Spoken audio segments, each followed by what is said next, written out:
Le livre du ciel, tome 1.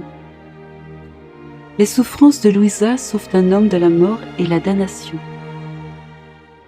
Au moment où mon très aimable Jésus me fit comprendre combien il y avait de malice dans le péché et dans ceux qui le commettent, j'ai compris que par malice et ingratitude, l'homme ose considérer Dieu comme valant moins qu'un très vil plaisir. Même si j'étais soucieuse d'éviter la moindre transgression, j'avais toujours peur de l'ombre même d'un péché qui pourrait momentanément se présenter à mon esprit. Je ressentais tant de dégoût et d'embarras pour les péchés de mon passé, que je croyais être la pire de toutes les pécheresses.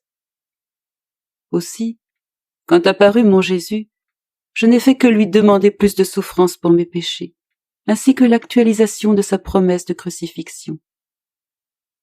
Un matin, alors que je ressentais d'une manière plus aiguë que d'habitude le désir de toujours souffrir davantage, mon très aimable Jésus vint.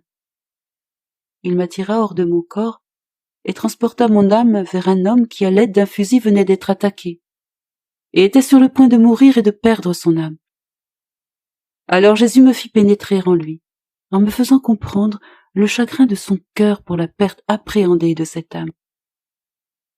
Si on savait à quel point Jésus souffre pour la perte d'une âme, je suis sûre qu'on ferait tout son possible pour en sauver une de la damnation éternelle.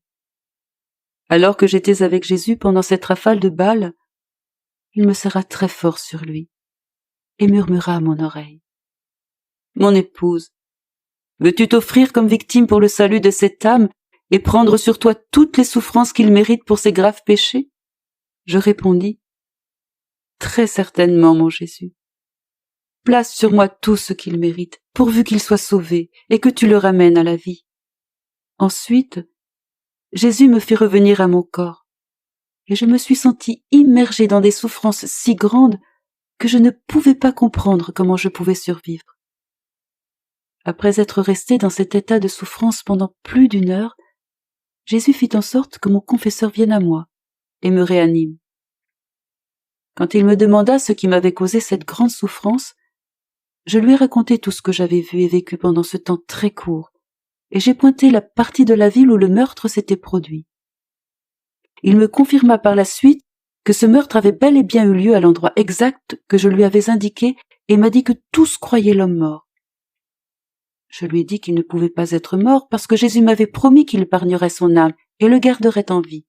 En vérité, j'ai intercédé fortement auprès de Dieu pour qu'il empêche que son esprit quitte son corps. Il fut confirmé plus tard qu'il avait survécu et que lentement il avait recouvré la santé. Il vit maintenant. Que Dieu soit béni.